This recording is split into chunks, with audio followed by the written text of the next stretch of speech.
Well, good evening, everyone. It's good to see each and every one of you. We're always thankful for the opportunities we have to be with one another, to worship God in spirit and in truth, and another time to look at God's Word. We've been in 2 Thessalonians for a week, and that's going to be our book for this month as we venture through and we look through it.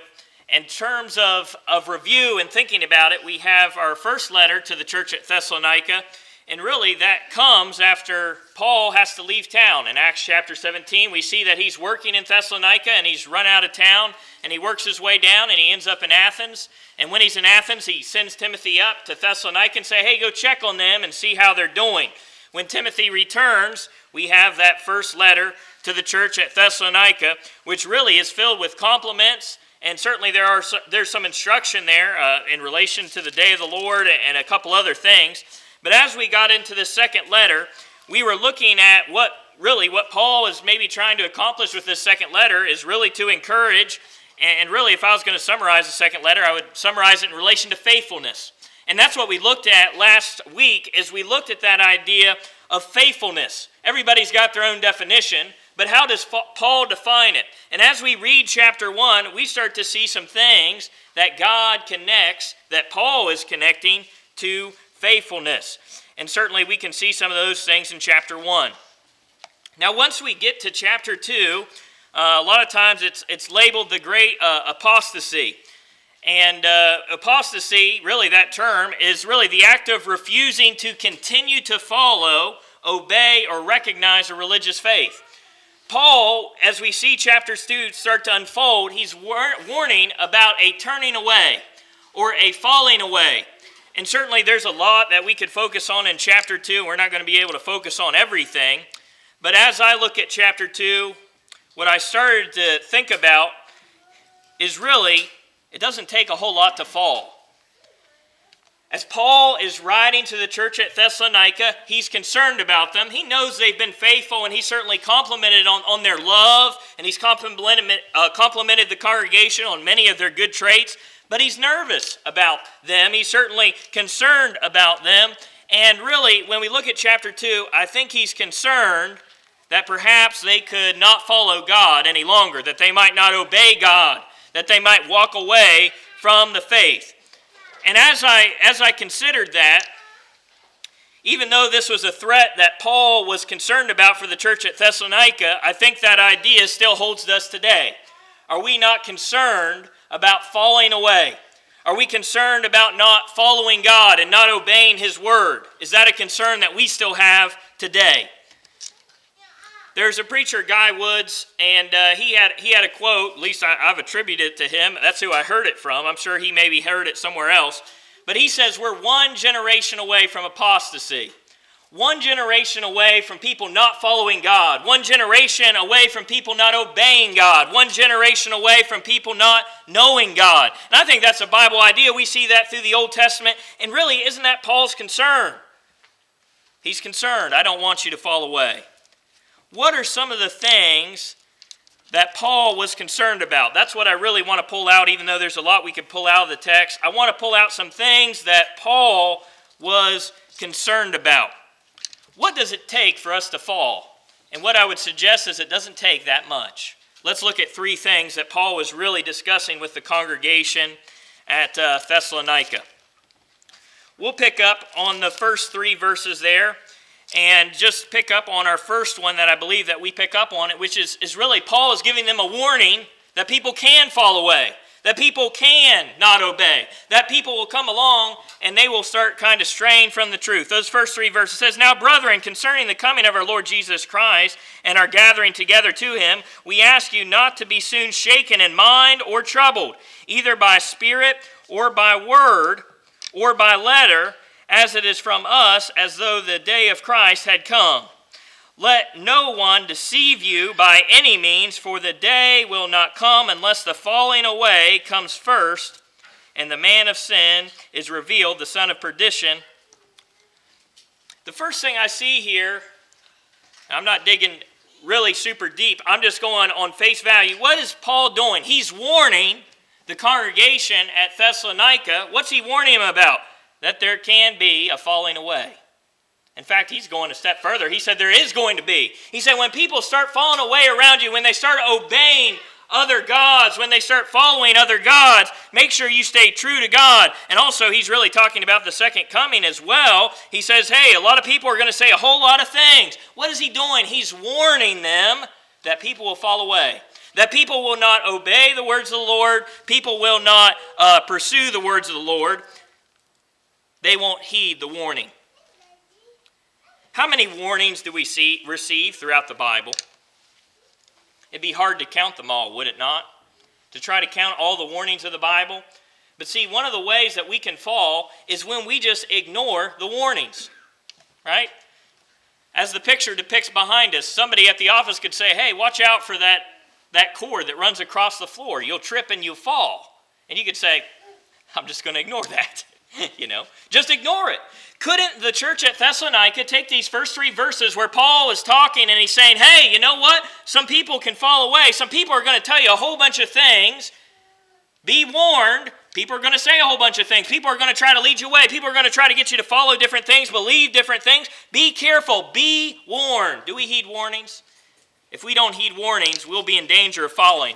Just like if we were in the office and somebody says, hey, watch out for this, and we're just like, I'm not even going to listen to that. Just ignore the warning. God gives us all kinds of warnings. Do we heed those? We wouldn't be able to spend all our evening focusing on the warnings of the Bible just because there's so many. Do we really take the warnings that God gives us seriously? When God talks about persecution, do we take that seriously? When he talks about the world hating us and not liking us because we're followers of him, do we take that warning to heart? Or do we just kind of glance over it and just read on? In John chapter 15 and verse 19, it says, if you were of the world would love its own. Yet because you're not of the world, but I choose you out of the world, therefore the world hates you. Is that not a warning of some type? Information that we should know as Christians that, you know what, there are certain things that you're going to face. Certain things that you're going to go through. Do we just ignore those? Do we just say, no, God didn't say anything about that? God warns us to test things, does he not? In 1 John chapter 4 and verse 1, it said, beloved, do not believe every spirit, but test the spirits, whether they're of God, because many false prophets have went out into the world. Is Paul not trying to write to the church at Thessalonica and say, be careful, because you are just one step away from not following God if you don't look out for what might be coming your way? He says this is going to come your way. People are going to fall away, and how will you respond? Doesn't the Bible warn us to test things? 1 Thessalonians chapter 5 and verse 21, test all things, hold fast to that which is good. Of course, what we just read, 1 John chapter 4 and verse 1, testing the spirits. Why do we need to test the spirits? Because many false prophets have went out into the world. Isn't that not what Paul is trying to warn the church at Thessalonica about? Many people are going to say many things. They could throw this letter to the side and say, we don't care what Paul said. We're not going to look out for what he said to look out for. So many warnings in the Bible. The Bible warns us about our words and our speech. We think of Matthew chapter 16 and verse 36. It says, but I say to you that for every idle word men may speak, they will give an account of it on the day of judgment. So many warnings throughout the Bible. Warnings about laziness. Warnings about being a worker for the Lord. Warnings about our conduct. Warnings about our pride. Warnings about the fellowship that we have with one another. Warnings here, warnings there. The Bible is filled with warnings. But you know what? If we ignore warnings, we're one step closer to falling. Just like in our lives, if we ignore those things that people say, hey, you might want to watch out for this, you might want to watch out for this. But how many times have we run and speed through our lives and say, you know what, I'm not even going to take heed to that warning. I'm not even going to listen to it. That's not even going to happen to me. I'm not concerned about that. Do we heed the warnings in our lives? Do we heed the warnings that are from God? And one of the warnings that really he's getting after in these first 3 verses is being deceived. Verse 2, he says, not to be soon shaken in mind or troubled either by spirit or by word or by letter, as it is from us, as though the day of Christ had come. Verse 3, let no one deceive you by any means. What's he warning? Deception is going to come in all types of forms. And you don't think that the church faces this today? That we don't receive deception in terms of letters, in terms of the way that people speak? the things that we perhaps see in the media, you don't think that on occasion things are said, that things are done, that are perhaps designed to lead people away from following Christ? Do not be deceived. Is that a warning? We are one step closer to falling if we don't listen to the warnings which the Bible gives. In Colossians chapter 2 and verse 8, it says, "Beware, lest anyone cheat you through philosophy, empty deceit, according to the traditions of men, according to the basic principles of the world, and not according to Christ." The Bible is full of warnings. Do we just ignore them and go on with our lives? Just as if somebody said, "Hey, you might want to watch out for this." And we just say, "No, I'm not going to heed to the warning, not prepare ourselves for that which is to come." Paul is concerned about the congregation in Thessalonica. In chapter 1, he laid out faithfulness. Remain faithful. And here he says, you know what could come in the way of you being faithful is when people come in and they say all kinds of different things. I'm warning you that that's going to happen. You're one step closer to falling if you don't heed the warnings of the Bible. You know, if we were going to tally that up, I'd be afraid to do it. But if we were going to tally up all the warnings in the Bible, we would probably have quite a task on our hands. Because what qualifies as a warning? Does every time that Jesus says, "Woe," does that qualify as a warning? Woe to you! Wouldn't that kind of qualify as a warning? But we understand that sometimes warnings don't necessarily have to have that preface in front of it. Sometimes God could warn us about something just by being very direct and telling you exactly what should be considered. In 1 Corinthians chapter 6, verses 9 through 10, it says, "Do you not know that the unrighteous will not inherit the kingdom of God?" Do not be deceived. See, sometimes we have it very direct. The Bible says this is a clear warning. Don't be deceived. Don't fall for this. Do we just overlook those? And sometimes the Bible is a little less direct. But are we listening? Are we looking out for the chance that we could trip and fall because we ignore the warnings of the Bible? That's not the only thing that I think Paul is looking out for. Really, I think those first 3 verses, Paul is saying, I'm warning you. Deception is coming. Do we understand that there's deception in the world? Sometimes when I talk to people in the religious world, it's almost like there's a smoke screen when it comes to this idea. Because what's the religious world say? You're okay, I'm okay, everybody's okay. And it's like there's no deception out there. There's no lies. What, really? There's no lies? Is that what the world is trying to tell us? That's not what Paul says.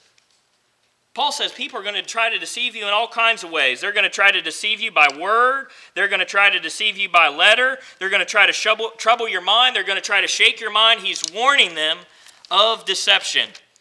Is deception in the world? Certainly it is, and we need to be on watch for it. Let's continue on, verses 4 and 5. As I think I see something else that he's addressing. He says, you know what? You're in danger of falling when you ignore the warnings. And certainly that's what he's giving in those first few verses, is he's giving them a warning. If we don't heed that warning, we're one step closer to falling. Let's continue on in verses 4 and 5. Verses 4 and 5. I'll read verse 3. It says, let no one deceive you by any means, for that day will not come unless the falling away comes first, and the man of sin is revealed, the son of perdition, who opposes and exalts himself above all that is called God, or that is worshipped, so that he sits as God in the temple of God, showing himself that he is God. You know, when I read that verse, that fourth verse, and then we couple it with verse 5, do you not remember that when I was still with you, I told you these things? Paul's saying, I'm warning you that if you don't heed the warnings, you could possibly fall. But I can tell you another thing when people start to fall, and we start to see it in verse 4, is what do we have happening? We have the idea of something being promoted above God. And you see that in verse 4. We see this idea of somebody who exalts himself above all that is called God or that is worshipped, so that he sits as God in the temple of God, showing himself that he is God.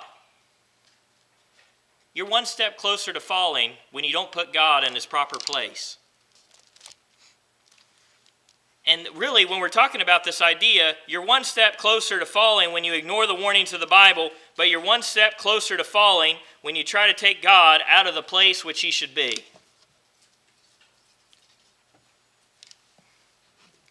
It's amazing. We'll question everything in the Bible, but many times we don't question things in our physical lives. Well, why are you accepting that in your physical life? Well, that's what they told me. You know? But it's like the Bible is the most questioned thing, isn't it? Which it's not bad to question things. It's not. The Bible tells us, test all things, hold fast to that which is good. The Bible is open to be tested. But I find it interesting that many times when it comes to spiritual things, those are the things we want to question. Where did the spiritual things come from? Where did our instructions about elders come from? Where did our instructions about church discipline come from? Where did our instructions about marriage come from? Where did our instructions on how to worship come from? Where did all these instructions come from? They came from God. And when we take God out of his place and say, you know what, God, I don't really think that you are what you are. I'm going to put you down here. I'm going to put myself up here. And I'm going to tell us how we're going to worship. I'm going to tell us how marriage is supposed to go. I'm going to tell us how church discipline is supposed to go. Really? Is that what we're doing? You're one step closer to falling when you take God out of his place. And really, that's what Paul was saying. Hey, you know what? Not only are you going to be deceived, but we're going to have individuals that are going to take God out of his proper place. They're going to say they're God. They're going to start setting their own rules. And we see this in various places of the Bible. People reject what God says, and they said, oh, you know what? We're going to exchange the truth of God, and we're going to exchange it and put in place of it a lie. Do we have God in his proper place? Because you're one step closer to falling spiritually when you take God and you say, you know what? I'm not really going to listen to him in this area of my life. Or I'm not going to listen to him in this area of my life. And then we find ourselves in a sea of religious confusion because we wouldn't put God in his proper place. Because we said, you know what? I am God. And that's how many people feel in the world today. They say, I am God. Don't tell me how to live my life. Don't tell me how marriage is supposed to work. Don't tell me how the church is supposed to be organized. Don't tell me how to worship God. I've got all those answers. Don't you worry about it.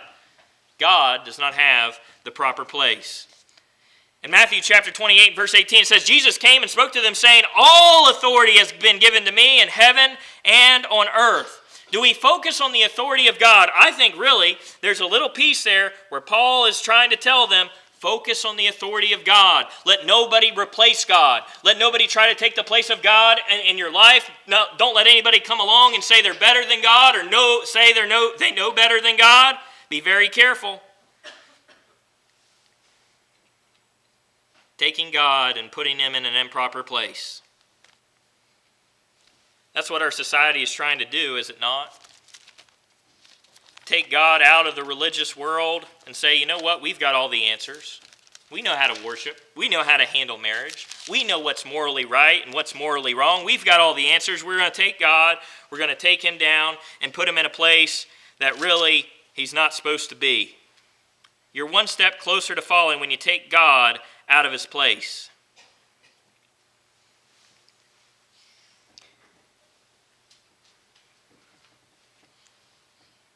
Are you trying to take God out of his place?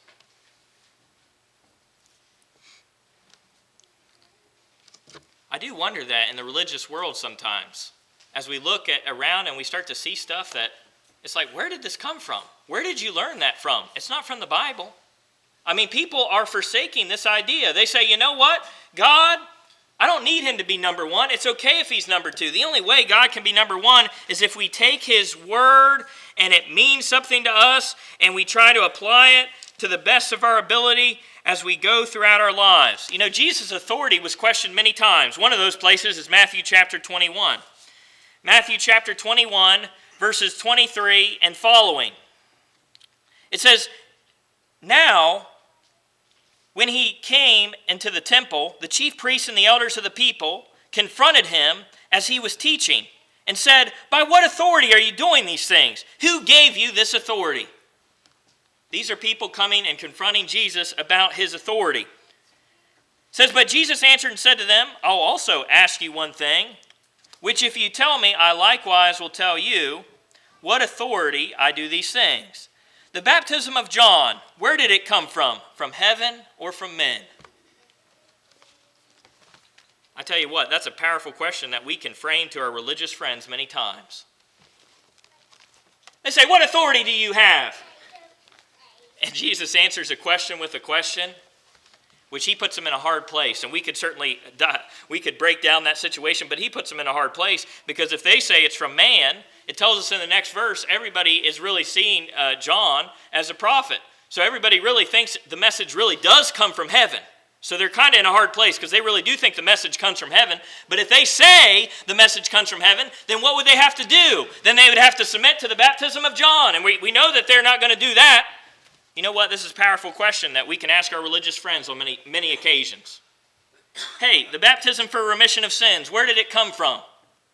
Did it come from men, or did it come from God? Well, you know what? Our religious friends are put in the same situation that Jesus puts these people in, because they are going to say what probably about the Bible? Oh yeah, the Bible's from God. We can't say the Bible's bad. We can't say that the Bible's wrong. They're put in a hard spot. Baptism for remission of sins, did it come from men? Did we just make that up and pull it out of thin air? Or did it come from God? See, authority matters. Where did it come from? Who said it? And Paul was trying to warn the church at Thessalonica, a lot of people are going to come around and they're going to say they're God. And they're going to try to tell you what to do. And they're going to put themselves in the place of God. They might even try to receive worship. And they're going to try to do all these things. And he says, don't let anyone replace God. Because you let somebody replace God, you're one step closer to falling. You are one step closer to falling. The authority that comes from above. That's why it's so important we cling to the words of the Bible. In 1 Peter chapter 4 and verse 11 it says, if any man speaks, let him speak as the oracles of God. It's powerful. We've got to cling to the authority which God has given. We cannot try to make ourselves God. We cannot let any other man become God. We have to cling to the words of God. We have to preach the whole counsel of God. In Acts chapter 20 and verse 27 it says, For I have not shunned to declare to you the whole counsel of God. Certainly our culture and our society is changing, but culture and society is always changing.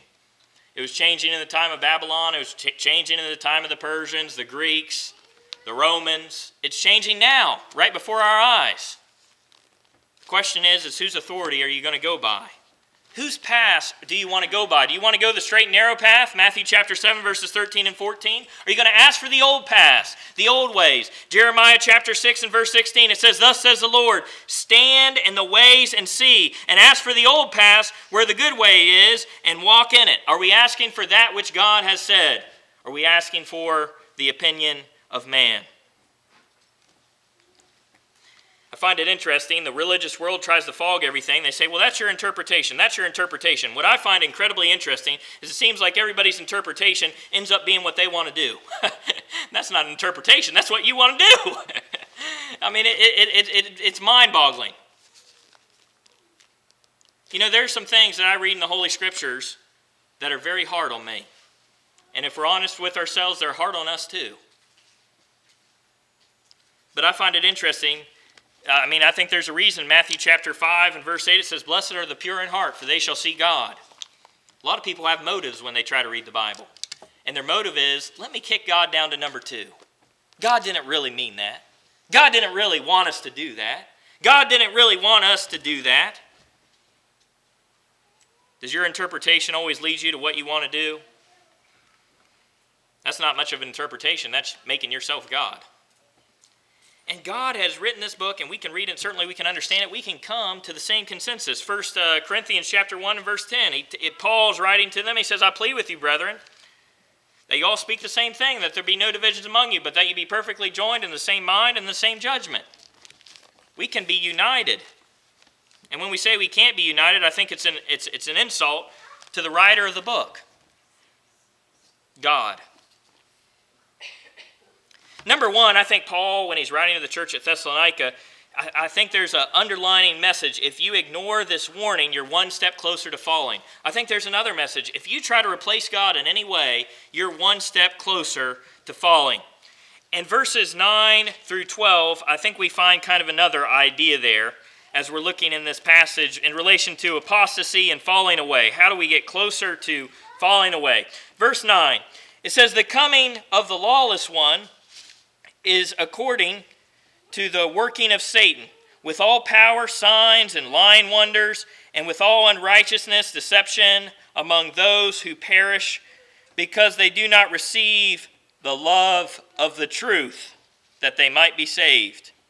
And for this reason, God will send them strong delusion, and they should believe the lie, that they all be condemned who did not believe the truth, but had pleasure in unrighteousness. You know, sin is very powerful, and it can really fog our lives and fog our judgment in many ways. But I think not only when we do not heed warnings, we're one step closer to falling. When we try to substitute God for some other thing, we're one step closer to falling. And also when we try to substitute truth, or we accept anything less than the truth. You know, you start to read down through this passage, and it talks about the idea. It says they did not receive the love of the truth. You know, truth is something that the world tries to blur, is it not? I think it was Pilate. Then he kind of throw up his hand and say, what is truth? What is truth? You know, that's a sad world to live in when there's no truth. And I think Paul's trying to tell these individuals that sin can definitely cloud so many things, and sin can definitely murky things because people don't have pure motives. When I think of Matthew chapter 5 and verse 8, when it said, blessed are the pure in heart, for they shall see God, there's something about our motives. Do you want to know what God has to say? Or are you just waiting for the next thing that you want to hear? And I think that's perhaps one of the challenging things in our lives. Are we really trying to see what God wants us to do? Or are we just trying to hear the next thing that we want to hear? I've preached a lot of different lessons. I've preached a lot of different lessons, different places. Something that's always been interesting to me is what people will pull out from the lesson and what they'll talk to me after the lesson. You know, they'll say, oh, you know, good job. And they'll pull something out of the lesson, and I just kind of chuckle to myself sometimes. Because I'm like, maybe I shouldn't even put that in there because it maybe just blurred the line, you know. I mean, because I was really thinking I was going this direction, but apparently that's not the direction I would go. A lot of times we pull out what we want to hear. And that's unfortunate, isn't it? Sometimes we pull out what we want to hear. Perhaps we should have heard this in the lesson, but I really don't want to hear that in the lesson, so I'm going to hear everything else but that part that I really need to hear. Man, that's a challenge. In Proverbs chapter 23 and verse 23, it says, buy the truth and do not sell it. The truth is so precious. But it's not that there aren't people out there trying to distort truth. Actually, they're doing a pretty excellent job in many respects. I think Satan's doing an excellent job. And I think people miss out on the idea that there's a lot of things that appear to be truth, but really, when you get down to the details, you can really find out. I think of 2 Corinthians chapter 11, verses 13 through 15. Is Satan good at his job? Oh, yes, he's good at his job. In 2 Corinthians chapter 11, verses 13 through 15, it says, for such are false apostles, deceitful workers, transforming themselves into apostles of Christ. And no wonder, for Satan himself transforms himself into an angel of light. Therefore, it is no great thing if his ministers also transform themselves into ministers of righteousness, whose end will be according to their works. Satan's good at what he does. He's good at blurring everything. He's good at making something look like it's the truth, but it's not the truth. And you think about that idea, there's some people out there that are working for Satan because they're trapped with sin. They're enslaved to sin. They're enslaved to things of the world, and they're trapped by those things. But yet, what's their appearance? Their appearance is that of righteousness. In other words, Satan can make sin look good. He can make falsehoods look like the truth. And when we consider all this, perhaps we can understand why Paul was writing to the church at Thessalonica a second time. A congregation that he's complimented, but a congregation he's concerned about. Why? Because he knows they're one step away from falling. He knows they're one step away if they ignore the warnings that have been given to them. He knows that they're one step away from falling. He knows they're one step away from falling if they try to replace God in any way or let somebody try to come in and replace God. He knows that the church at Thessalonica is one step away from falling if they ignore the truth and accept the lie. How close are we to falling away? Sometimes people think apostasy, it happens fast, but I would suggest when you think of a congregation like Thessalonica, it just happens a little bit at a time.